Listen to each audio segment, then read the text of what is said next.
भील वो लोग थे जिन्होंने महाराणा प्रताप जी को भाला चलाना सिखाया था। भील उन्हें प्यार से कीका बुलाते थे, जिसका अर्थ होता है बेटा। जब देश के बहुत से योद्धा मुगलिया सल्तनत के आगे घुटने टेक चुके थे, तब अकेला मेवाड़ राजवंश खड़ा हुआ था। महाराणा प्रताप खड़े हुए थे। जहां पागल अंधेरों की जरा सी एक धमकी पर विवश हो सूर्य भी डूबा, वहां पर ये नहीं डूबे। अगर मेरी मृत्यु के बाद मेरा शीश काट कर कोई मुगलों के चरणों में रख दे तो वो अलग बात है। मैं कसी सुनी सूरज औचक धरती के ऊपर टूट पड़े हो, मैं कसी सुनी रजपूतारी तलवारा ऊपर जंग चढ़े हो, माथ कटा हाथा धरूं मूछा धनु रुबाब, इन दो बातां एक सच जल्दी लिख्यो प्रताप।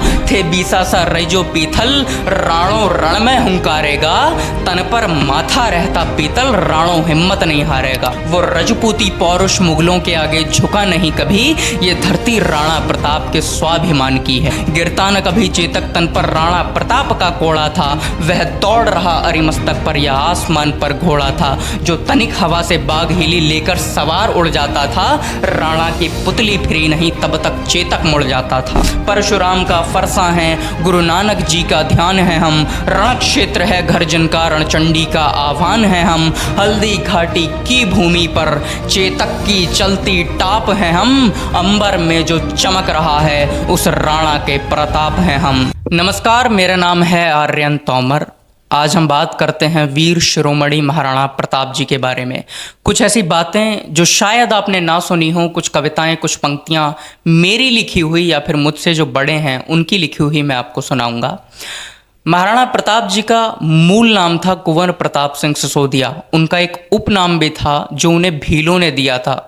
भील वो लोग थे जिन्होंने महाराणा प्रताप जी को भाला चलाना सिखाया था। भील उन्हें प्यार से कीका बुलाते थे, जिसका अर्थ होता है बेटा, यानी कि वो उन्हें कीका जी बुलाते थे। जब देश के बहुत से योद्धा मुगलिया सल्तनत के आगे घुटने टेक चुके थे, तब अकेला मेवाड़ राजवंश खड़ा हुआ था। महाराणा प्रताप खड़े हुए थे।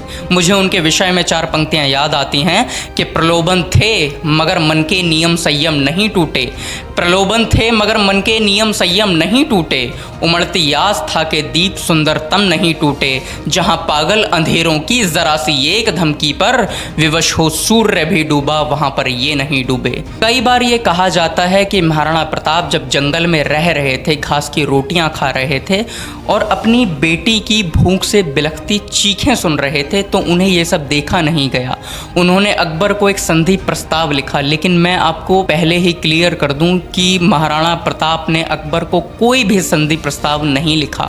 ये एक कूटनीति थी, एक राजनीति थी। बल्कि जब महाराणा प्रताप जंगल में समय बिता रहे थे तो अकबर एक बार उनसे मिलने आता है। अकबर जब ये सब देखता है कि महाराणा प्रताप घास की रोटियां खा रहे हैं, तो अकबर महाराणा प्रताप से कहता है कि तुम्हारी जगह ये नहीं है, तुम्हारी जगह महलों में है, बस एक बार मुझसे संधि कर लो। लेकिन महाराणा प्रताप उत्तर देते हैं कि मेरे जीते जी ये बिल्कुल भी संभव नहीं है। अगर मेरी मृत्यु के बाद मेरा शीश काटकर कोई मुगलों के चरणों में रख दे तो वो अलग बात है। बल्कि अकबर ने महाराणा प्रताप को संधि प्रस्ताव लिखा था, और जब ये बात महाराणा प्रताप के करीबी पीथल को पता चली तो उन्होंने महाराणा प्रताप के लिए एक पत्र लिखा और उसका काव्यात्मक अनुवाद महाकवि कन्हैयालाल सेठिया जी ने किया कि मैं कसी सुनी मेवाड़ धनी अकबर ने कागद भिजवायो, मैं कसी सुनी मेवाड़ धनी अकबर ने कागद भिजवायो, मैं कसी सुनी की नाहा रणों मुगलारा पिंजरा में आयो, मैं कसी सुनी राणा प्रताप रजपूती रण ने छोड़ गई, मैं कसी सुनी मेवाड़ धनी मूछाती मोठ मरोड़ गई,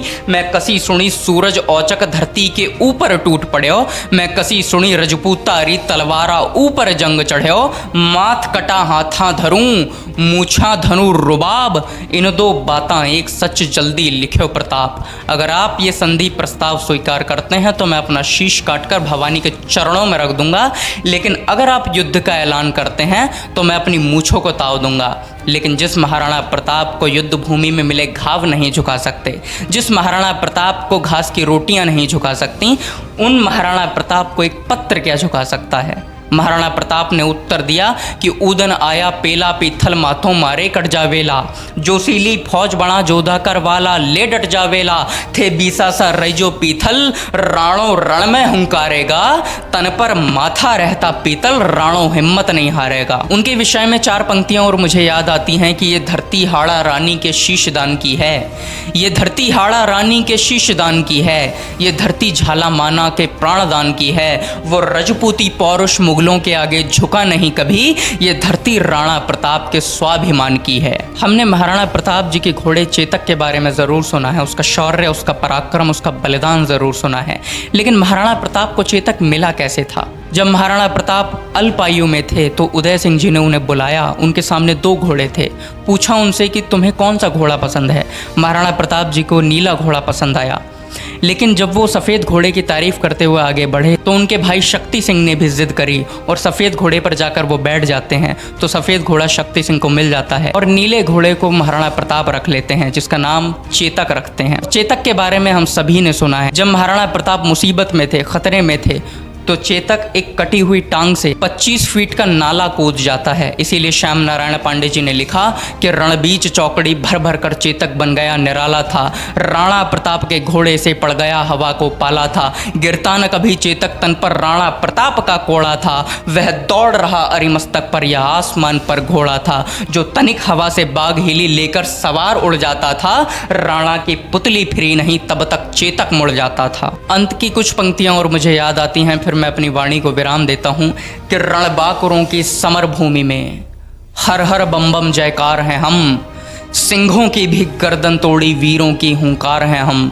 गर्व करो इस बात पर योद्धा की संतान है हम, रक्त रगों में दौड़ रहा जो पौरुष की पहचान है हम, मर्यादा है प्रभु राम की लक्ष्मण का अनुराग है हम, कूद पड़ी जो हवन कुंड में जौहर की जलती आग हैं हम, परशुराम का फरसा हैं गुरु नानक जी का ध्यान है हम, रण क्षेत्र है घर जिनका रणचंडी का आह्वान है हम, हल्दी घाटी की भूमि पर चेतक की चलती टाप है हम, अंबर में जो चमक रहा है उस राणा के प्रताप हैं हम।